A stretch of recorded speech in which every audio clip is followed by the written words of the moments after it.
Hola, bienvenidos to my channel. Yo me llamo Kelly and this is Adventures in Spanish. And in today's video, you're going to learn 10 things that you can do right now to improve your Spanish. ¿Listo? Vamos!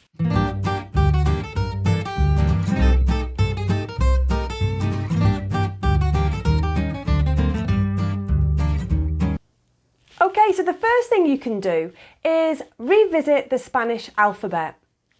Now you might be thinking, oh crikey Kelly, yeah, it's a bit basic, you know, I'm further on than that, I've done the alphabet. But once you really understand and have confidence knowing how each letter should sound in the Spanish alphabet and the rules behind them, you'll feel a lot more confident speaking Spanish. So if you go back to the alphabet and go over it again and just do some practice with it, you'll feel great, you'll feel much better.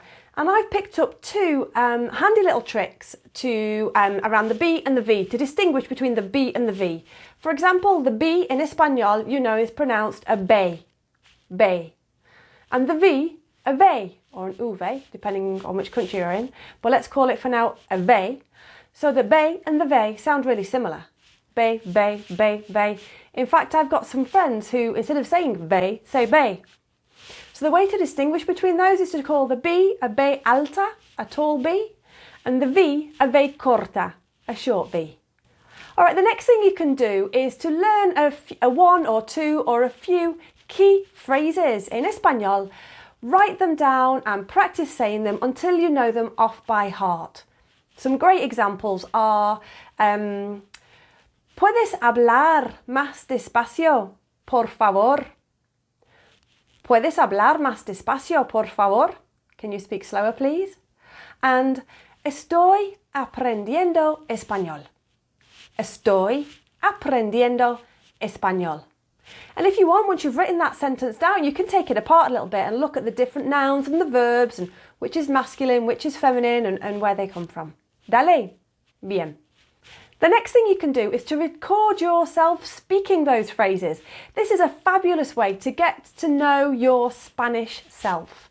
Might sound a bit weird, but it's well known that when you start to learn a new language and you're learning the vocabulary for that language, it's different to the kind of vocabulary that you would use normally in your native language. So in a sense, you're creating a new personality. And you're using words to express that person in a different language. So it's a really great way to start to get to know that person by recording yourself speaking these phrases, listening back to it, and kind of thinking about the person that it is that's speaking that new language. The next thing you can do is something that I'm a massive advocate of, and that is putting 20 minutes aside every day to read Spanish. This could be anything in Spanish at all. It could be a magazine, a book, I don't know, something, a newspaper article, anything. Just grab it, grab a cup of tea, grab your article, put your watch on, the timer on for 20 minutes and just read. Have a dictionary next to you if you need to, but just do it for 20 minutes. When the 20 minutes is up, close the book and crack on with whatever else you were doing. And you'll be surprised how doing that for just 20 minutes a day will drastically improve your Spanish. Another thing you can do if you're feeling a bit overwhelmed with what to do next on your Spanish is just to focus in on one subject or a topic. So I don't know, say for example you're learning about the home, so just items in the home, furniture. Or you're learning about a specific hobby that you like. Maybe you like running or climbing or rafting, and just focusing on the vocabulary and the phrases around that. So, for example, I'm learning to climb, so I would look up words, for example, the verb to climb, escalar, and then maybe I'd practice some phrases that I like to climb, me gusta escalar, yeah, and then maybe some vocab around the equipment that I need and what kind of takes place, and the body parts as well, yeah, what body parts do I use when I'm climbing.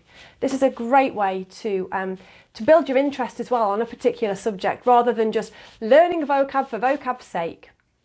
The next thing you can do is a bit of a secret really. I don't share this very often and it's something that I do with every single student. that books a course or a lesson with me.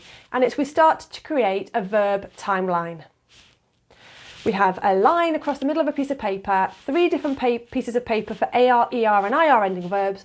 We choose a verb for each and we start to conjugate it or change it to in each of the tenses, all the way through from starting the present tense, going through the past and then back through the present. And you have 3 fabulous pieces of resources there that you can use as a reference whenever you're doing your Spanish. They're really handy to have. And it's great practice for you as well to kind of get a visual of how these verbs change through the different tenses. So that's a verb timeline. The next thing you can do is to choose a radio station in Espanol. I know there's loads to choose from. It's really hard sometimes to select one. I share quite a few different resources in my Facebook group, radio stations, books that you can use, magazine articles, things like that. So if you are feeling a bit overwhelmed as to which radio station to listen to, head over to my Facebook group and go into the search function there and just have a look and see what comes up. Why is listening to a radio station useful? Well, I mean, I'm not expecting that when you listen to a radio station, you're going to understand everything that they're saying, because they speak really quickly, even quicker than I'm doing on this video. But they speak, hablan muy rápido, yeah? So it's not particularly about understanding everything that they say. It's about starting to tune your ear in to certain words and accents, and also listen to the adverts, see if you can recognise what it is that's being sold in the different adverts, the publicity that's on the radio station. And of course, you'll listen to music that you wouldn't usually listen to. Now, I'm not saying put the radio on and listen to it all day, because that would just be exhausting. But again, 20 minutes or 10 minutes or 15-minute slots a day, and just have it on, listen to it, and at least you're doing something, yeah? You're getting into action, you're taking action.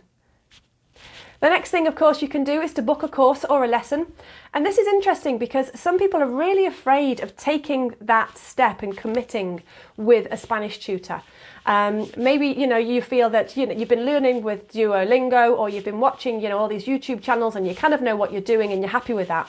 But sometimes, although actually, the majority of the time, booking a lesson or a block of lessons with a tutor or signing up to a course is exactly what you need. It will help you, it'll help ground you in the language.